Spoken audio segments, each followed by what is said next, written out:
होंगे अपने घरों में, बहुत मज़े से होंगे। आज हम पढ़ेंगे क्वांटिटेटिव के पास्ट पेपर ना, एनटीएस कैट का जो टेस्ट है उसका आज हम पोर्शन करेंगे, क्वांटिटेटिव पोर्शन करेंगे।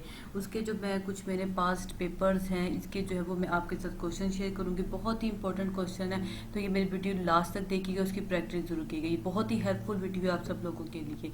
सबसे पहले क्वेश्चन है कि ratios of 1/5 to 1/4 and 1/4 to x किसके इक्वल होते हैं।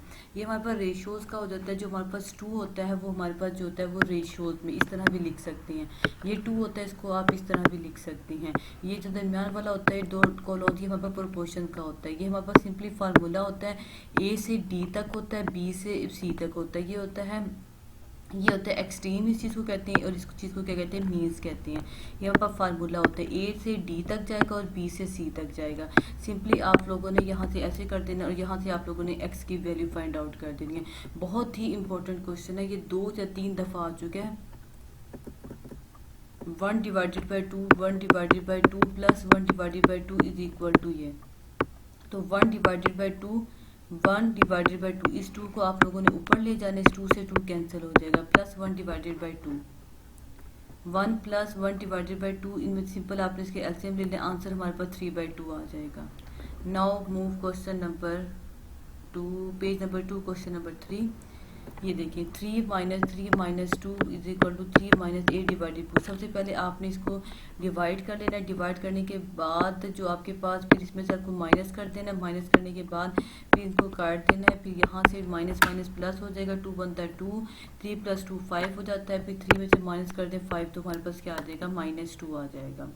एक मैन है has to pay zakat on a wealth of ₹7,500 at the rate of 2 × 1/2%। आपको पता है कि जो ज़कात होती है वो हमारे पास, जो रेट ऑफ ज़कात है वो हमारे पास, for how much zakat will be wealth हमें कितना दिया हुआ है, 7,500 दिया हुआ है। रेट हमारे पास क्या है, 2 × 1/2% ना। अब ये जो हमारे पास परसेंट है, आप मल्टीप्लाई ऑफ ₹7,500, ठीक हो गया। ऑफ का मतलब क्या होता है, मल्टीप्लाई, ठीक हो गया। आपने सिंपल इसके साथ मल्टीप्लाई कर देना है, और ये 5 × 2 = 4, और ये हमारे पास इसमें एक ऐड कर देंगे 5/2। ये परसेंट है, परसेंट का नीचे हमारे पास 100 आ जाएगा, और सिंपली आपने इसको मल्टीप्लाई डिवाइड करके कि आपको सिंपली मैंने इधर किया हुआ कि आपको आंसर आ जाएगा। किसी को पीडीएफ फॉर्म में चाहिए तो मुझे वो फिर भी बता सकते हैं। इफ़ अ व्हील, एक व्हील है वो कवर कर रहा है 88 किलोमीटर, 88 किलोमीटर कवर कर रहा है। एक व्हील है हमारे पास जो भी 1000 रेवोल्यूशन की, उसकी कितनी रेवोल्यूशन है, 1000 रेवोल्यूशन है। व्हाट इज इट्स रेडियस, हमने उसका क्या फाइंड करना है, हमने इसका रेडियस फाइंड करना है, ठीक हो गया। एक रेवोल्यूशन, आपको पता है कि 1000 रेवोल्यूशन, उन्होंने हमें खुद बताया कि 1000 रेवोल्यूशन किसके इक्वल है, 88 किलोमीटर की ना। तो 88 किलोमीटर, आपको 88,000 मीटर भी इसको लिख सकते हैं ना। अब 1000 रेवोल्यूशन इक्वल टू 88,000 मीटर है। अब ये हमारे पास 1000 है, 1000 नीचे आप लोगों ने डिवाइड कर देना, ये 3 से ज़्यादा तो 88 मीटर्स आ जाएगा। आपको पता है कि जो एक रेवोल्यूशन होता है सर्कल का, वो किसके इक्वल होता है, सरकमफेरेंस ऑफ सर्कल के। किसके इक्वल होता है, सरकमफेरेंस ऑफ सर्कल के। तो सरकमफेरेंस किसके इक्वल होता है, किसी भी सर्कल का जो सरकमफेरेंस होता है किसके इक्वल होता है, 2 पाई रेडियस के इक्वल होता है। यहाँ से आपने रेडियस जो है वो आपने निकाल लेना इंटू 2 पाई। अब यहाँ से अगर आपका आंसर यहाँ तक हो तो आपने पाई की जगह 22/7 पुट कर देना है, और सिंपली 44/7 पाई आ जाएगा। अगर वो आपको कहें कि पाई की वैल्यू पुट करें 22/7, अगर आंसर में ये हो तो जो मजीद सिंप्लीफाई कर कर आप ये रेडियस जो है आपके पास 40 आ जाएगा, ठीक हो गया। बहुत ही आसान सवाल है ये भी। इफ एनटीएस, अगर एनटीएस वाले चाहें वांट टू आस्क डायमीटर, अगर डायमीटर फाइंड करना चाहे तो आप किस तरह फाइंड करेंगे। डायमीटर किसके इक्वल होता है, 2r के इक्वल होता है। डायमीटर किसके इक्वल होता है, 2r के इक्वल होता है। 2r की वैल्यू हमारे पास 14 है, तो हमारे पास इतना डायमीटर आ गया। रेडियस किसके इक्वल होता है, डायमीटर का जो हाफ होता है वो हमारे पास रेडियस के इक्वल होता है।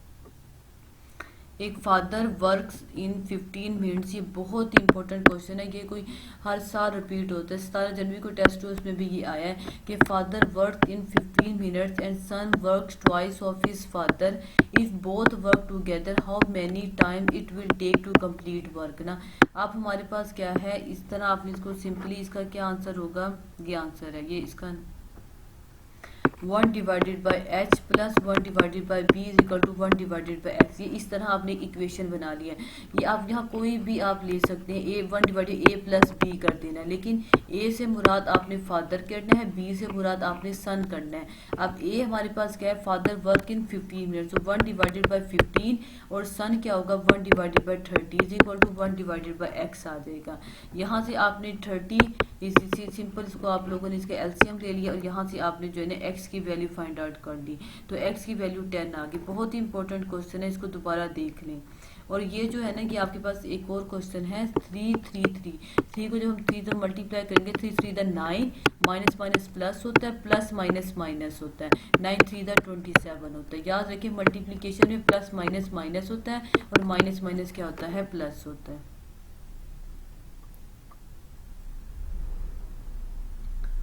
Sum of all the length of the cube is 6 centimetre ना। वो कह रहे हैं कि हमारे पास एक क्यूब है जिसकी तमाम लेंथ जो है हमारे पास, क्योंकि क्यूब की जो तमाम साइड्स होती है वो हमेशा क्या होती है, इक्वल होती हैं। व्हाट इट्स वॉल्यूम, वॉल्यूम आपको पता होगा, साइड्स का क्यूब ले लें, तीन साइड्स हम तीनों साइड्स का क्यूब ले लें। 6 है, 6 का सिंपल आप क्यूब भी ले लेंगे तो डायरेक्ट भी आपको पता चल जाएगा इसका आंसर। तो 6 का अगर हम क्यूब लिया जाए तो 216 सेंटीमीटर क्यूब आता है। ये भी हो सकता है कि दूसरा मेथड ये है कि आप एरिया फाइंड आउट कर फिर एरिया मल्टीप्लाई बाय हाइट, फिर इसके साथ हाइट जो होगी उसको मल्टीप्लाई करके इस तरह भी फाइंड आउट कर सकते हैं। आपको पता हो जाने समझ जाना चाहिए कि जो 3 फीट्स होते हैं वो 1 यार्ड के इक्वल होते हैं। याद रखें 3 फीट्स इसके इक्वल होते हैं, 1 यार्ड के इक्वल होते हैं। और आपको इस चीज़ का पता होना चाहिए कि एक जो रेक्टेंगल होता है उसका पैरामीटर किसके इक्वल होता है, P into 2 length plus width के इक्वल होता है। हमेशा सवाल क्वेश्चन करने से पहले हमेशा चेक किया करें कि इसके यूनिट्स जो है वो सेम होना मस्ट होते हैं।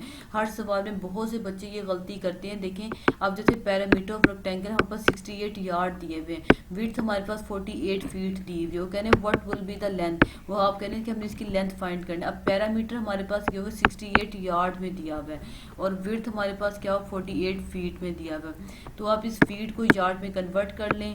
आप वहाँ फीट हो गया, ये 3 था तो यहाँ नीचे जाके डिवाइड हो गया, तो विड्थ हमारे पास फीट किसके इक्वल हो जाएगा 48 yard divided by 3।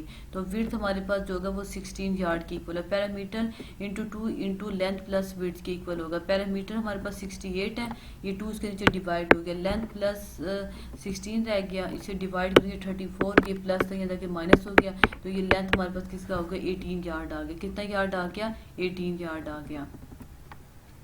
The ratio of boys to girls are 3:4. If there are 135 boys, how many girls will be there? वो कह रहे हैं कि रेशियो, अब रेशियो हमारे पास क्या है 3:4 बन रही है।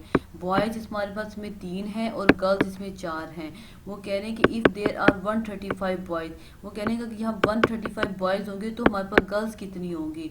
अगर आप 135 को डिवाइड कर दें 3 से तो हमारे पास 45 आएगा। अब इस 45 को डिवाइड कर मल्टीप्लाई कर दें 3 से तो 135 बॉयज तो आ गए हैं। अगर इस गर्ल्स को भी आप 45 से मल्टीप्लाई कर देंगे तो आपको गर्ल्स भी पता चल जाएंगे। हमारे पास गर्ल्स की रेशियो क्या है, गर्ल्स की रेशियो 180 है, गर्ल्स की रेशियो क्या है हमारे पास 180 है।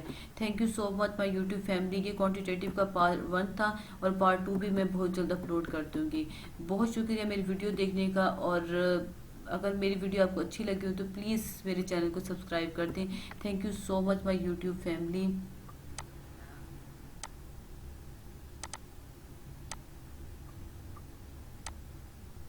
Thank you so much to all my YouTube family.